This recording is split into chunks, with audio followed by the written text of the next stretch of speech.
El siguiente paso es especificar el nivel de significancia del contraste.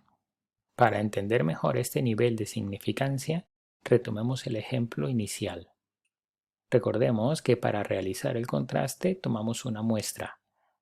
A partir de esta muestra, al final del procedimiento, determinamos si la hipótesis inicial, o sea que el volumen promedio es 50 centilitros, la podemos rechazar o no. Al tomar otra muestra, el resultado puede ser el mismo, por ejemplo, no rechazar la hipótesis inicial.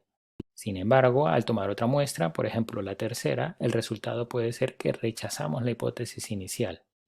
Y así sucesivamente.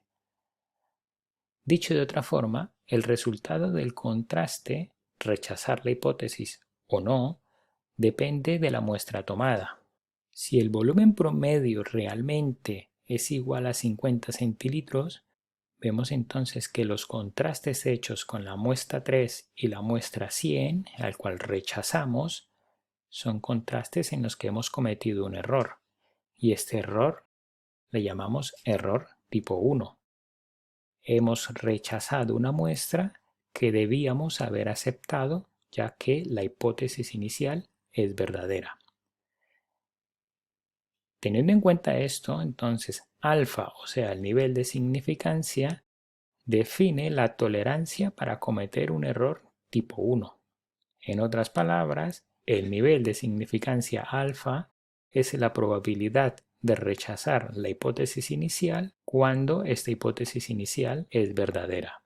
Por ejemplo, una alfa de 0.05 significa que de 100 muestras que tome, es decir, de 100 contrastes que yo haga, 5 me dirán que el volumen no es de 50 cuando realmente sí lo es. Por otra parte, si el volumen promedio realmente es diferente a 50 centilitros, los contrastes que haya hecho con la muestra 1, 2 y 4 fueron erróneos. Es decir, yo no he rechazado la hipótesis inicial cuando debía haberla rechazado porque realmente el volumen es diferente a 50 centilitros. En este caso, he cometido un error tipo 2.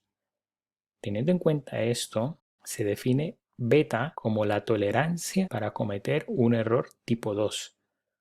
En otras palabras, beta es la probabilidad de no rechazar la hipótesis inicial cuando aquella hipótesis inicial es falsa.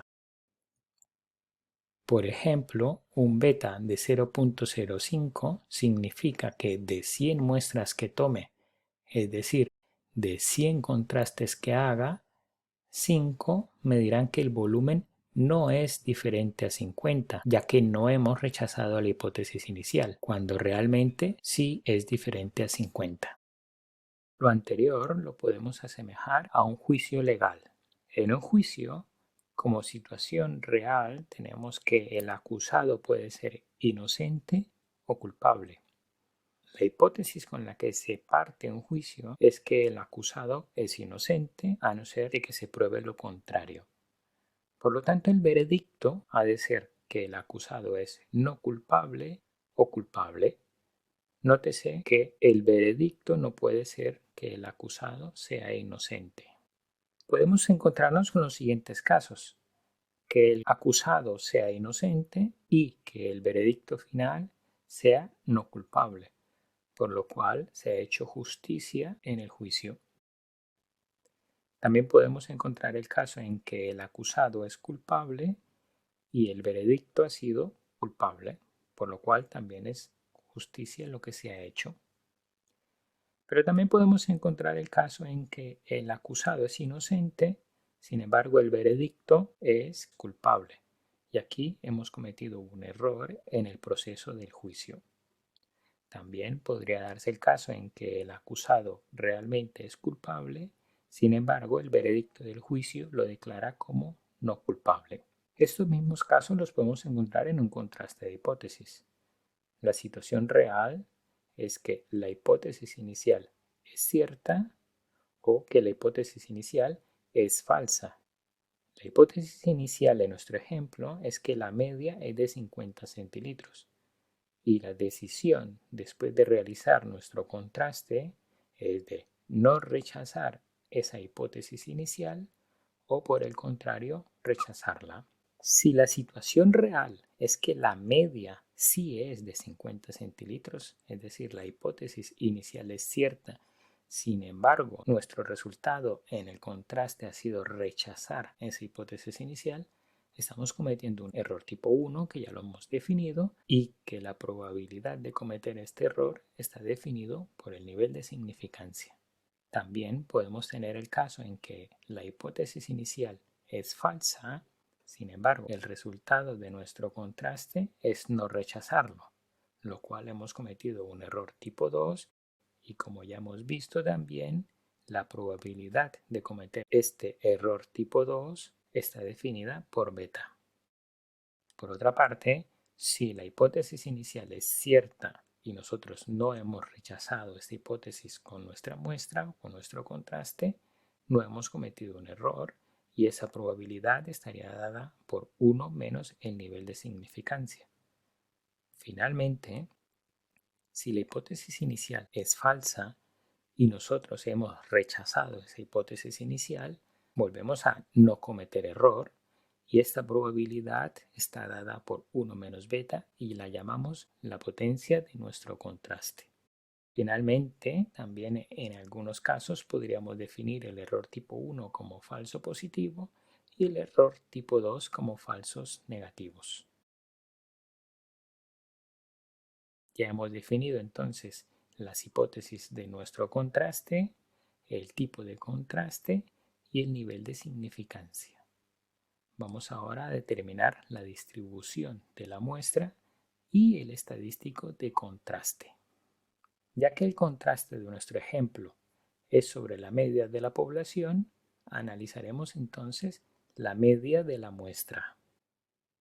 Recordemos que si la población está distribuida normalmente, la media de la muestra también lo está, con una media igual a la de la población y una varianza igual a la de la población dividida por el tamaño de la muestra n. En caso contrario, esto es, si la población no sigue una distribución normal o simplemente no sabemos qué tipo de distribución sigue, al tomar una muestra grande, podemos utilizar el teorema del límite central y aproximar la distribución de la media muestral a una normal. Por otra parte, si conocemos el valor de la varianza de la población, la media muestral tipificada, es decir, el estadístico Z, sigue una distribución normal estándar, o sea, con media 0 y varianza 1. Pero si esta varianza no la conocemos, se ha de estimar por medio de la varianza de la muestra. Pero la media muestral tipificada ya no sigue una distribución normal, sino que sigue una distribución de student con n-1 grados de libertad, siendo n el tamaño de la muestra. Y a esta tipificación la llamamos el estadístico T. Finalmente, si la muestra es lo suficientemente grande, la distribución T de student se aproxima a una distribución normal estándar. Por lo tanto, el estadístico Z, que es la tipificación de la media muestral utilizando la varianza de la misma muestra, sigue una distribución normal estándar. Continuando con nuestro ejemplo, si tomamos una muestra de 65 observaciones y teniendo en cuenta que no conocemos la distribución de la población ni tampoco su varianza, el estadístico de contraste sería el estadístico Z dado por la media muestral menos la media de la población que tenemos en nuestra hipótesis inicial sobre la desviación estándar de la muestra dividido entre raíz de el tamaño de la muestra que sería 65. Y este estadístico sigue una distribución normal estándar. Recordemos que el contraste que estamos haciendo es sobre la media de la población. Pero, ¿y si el contraste es sobre la varianza de la población? Por ejemplo, si la hipótesis inicial es que la varianza de la población es 9 centilitros al cuadrado y la hipótesis alternativa es que la varianza es diferente a 9 centilitros al cuadrado, ¿cuál es el estadístico de contraste? El estadístico que tenemos que analizar es la varianza de la muestra. Por lo tanto, lo primero que haremos sería determinar su distribución. Como habíamos visto anteriormente, si la población está distribuida normalmente, el estadístico G al cuadrado, que está dado por n-1 por s al cuadrado sobre sigma al cuadrado, sigue una distribución G al cuadrado con n-1 grados de libertad, donde s al cuadrado es la varianza de la muestra tomada, sigma al cuadrado es la varianza que estamos contrastando, es decir, 9, y n es el tamaño de la muestra. ¿Y si el contraste es sobre la proporción de la población? Por ejemplo, que la hipótesis inicial sea que la proporción es igual a 0.3, mientras la hipótesis alternativa es que la proporción es diferente a 0.3, ¿cuál es el estadístico de contraste que tenemos que utilizar? Sabemos que la estadística a utilizar es la proporción de la muestra. Si la población se puede considerar una distribución binomial con parámetros n y p, se puede aproximar también a una normal estándar. Y por lo tanto, el estadístico de contraste es z y está dado por p tilde menos p sobre la raíz cuadrada de p que multiplica 1 menos p sobre n, donde p tilde es la proporción de la muestra que acabamos de tomar y p a secas es el parámetro que estamos contrastando, es decir, 0.3. Entonces este estadístico z sigue una distribución normal estándar.